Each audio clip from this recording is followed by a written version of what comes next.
திருவண்ணாமலையில் தீபம் ஏற்றலாம் என்று உயர்நீதிமன்ற மதுரை அமர்வு உத்தரவு.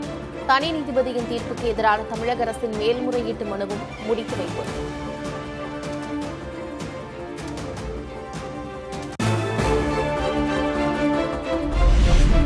தூணில் தீபம் ஏற்றும் போது பொதுமக்களை அனுமதிக்கக்கூடாது. தேவஸ்தானத்திற்கு சொந்தமான இடத்திலேயே தூண் உள்ளதாக நீதிபதிகள் தீர்ப்பு.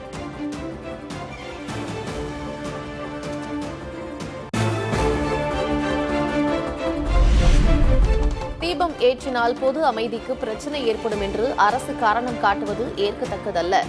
அரசியல் காரணங்களை அடிப்படையாக கொண்டு அரசு செயல்படக்கூடாது என்றும் திருப்பரங்குன்றம் விவகாரத்தில் நீதிபதிகள் கருத்து.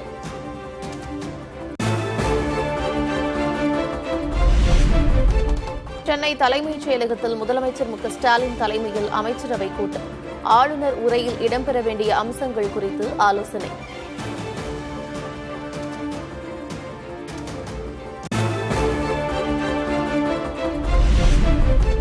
பட்ஜெட் கூட்டத்தொடர் அரசு ஊழியர்களுக்கான ஓய்வூதியத்திற்கு ஒப்புதல் குறித்தும் ஆலோசனை. விரைவில் சட்டமன்ற தேர்தல் நடக்கவுள்ள நிலையில் முக்கியத்துவம் பெறும் அமைச்சரவைக் கூட்டம்.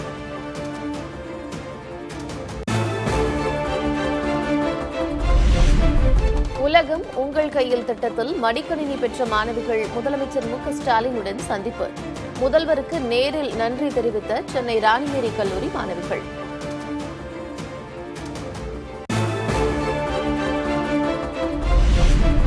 திமுக ஆட்சியில் 4 லட்சம் கோடி ரூபாய் அகவிழி அப்படின்னு சொல்லுவோம் சார். அந்த அகவிழியை என்னோட கையில நீங்க கொடுத்திருக்கீங்க. ரொம்ப தேங்க்யூ சார். மடிக்கணினியை தருகின்றீர், எங்கள் அனைவரின் உள்ளத்திலும் சிறகடித்து பறக்கின்றீர் அப்படின்னு சொல்லி நான் முடிச்சுக்கிறேன். Thank you sir. Thank you sir. Laptop வேணும்னு வீட்டுல நாங்க போய் கேட்டுமே எங்களுக்கு கிடைக்காதப்போ நீங்க எங்களுக்கு கொடுத்து அந்த கரெக்டான டைம்ல எங்களுக்கு ஹெல்ப் பண்ணிருக்கீங்க சார். நாங்க ரொம்ப ஹாப்பியா இருக்கோம் சார். திமுக ஆட்சியில் 4 லட்சம் கோடி ரூபாய்க்கு ஊழல் நடந்துள்ளதாக எடப்பாடி கே பழனிசாமி புகார். துறைவாரியான பட்டியலை ஆளுநர் ஆர் என் ரவியிடம் கொடுத்ததாகவும் தகவல்.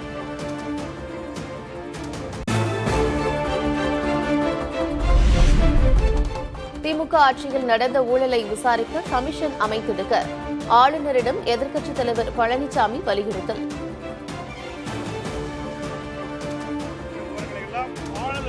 கோரிக்கை வைத்திருக்கிறோம்.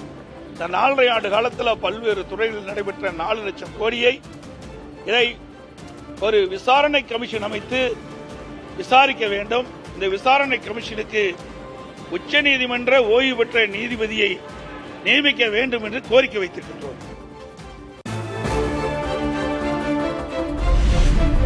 திமுகவுக்கு தோல்வி பயம் வந்துவிட்டதாக எடப்பாடி பழனிசாமி பேட்டி. தோல்வியில் இருந்து தப்பத்தான் அடுத்தடுத்த திட்டங்கள் அறிவிக்கப்படுவதாக குற்றச்சாட்டு. வருகின்ற சட்டமன்ற தேர்தலில் திராவிட முன்னேற்ற கழகத்துக்கு மக்களுடைய செல்வாக்கு இழந்து விட்டார்கள். தோல்வி பயம் வந்துட்டது. இந்த மக்களை ஏமாற்றி விஞ்ஞான முறையில் அவருடைய வாக்குகளை பெறுவதற்கு தான் தந்திரமா இந்த ஸ்டாலின் அவர்கள் இந்த அறிவிப்பை வெளியிட்டிருக்காங்க. அதன் அடிப்படையில் தான் குடும்ப அட்டைக்கு இன்றைய தினம் 3000 ரூபாய் அறிவிச்சிருக்கிறாங்க.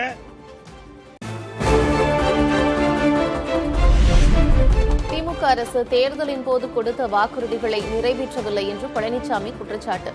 தமிழகமே போராட்டக் களமாக மாறிவிட்டதாகவும் விமர்சனம்.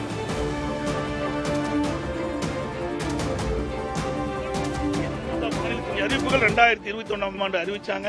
அதில் 4இல் 1 பங்கு கூட நிறைவேற்றல. இதுதான் உண்மை, யதார்த்தம். இப்படி எல்லா தரப்புமே இன்னைக்கு போராட்டத்துக்கு வந்துட்டாங்க. வீதியில் வந்து போராடிட்டு இருக்காங்க. இன்றைக்கு தமிழகம் ஒரு போராட்ட களமாக மாறிவிட்டது. திமுக சட்டமன்ற உறுப்பினர் மருத்துவமனையில் கிட்னி திருட்டு நடந்ததாக புகார். என்ன நடவடிக்கை எடுக்கப்பட்டது என்று எதிர்க்கட்சித் தலைவர் கேள்வி.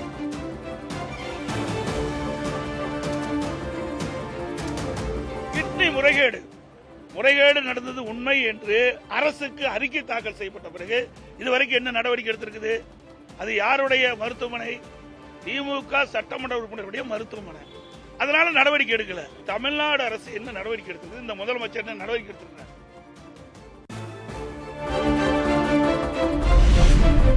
அரசு விரைவு போக்குவரத்து கழகத்திற்கு இருக்கை மற்றும் படுக்கை வசதி கொண்ட 61 புதிய பேருந்துகள் இயக்கத்தை தொடங்கி வைத்த துணை முதல்வர் உதயநிதி ஸ்டாலின்.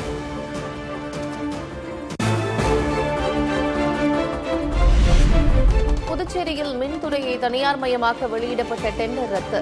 மின்துறை ஊழியர்களின் தொடர் கோரிக்கையை ஏற்று நடவடிக்கை.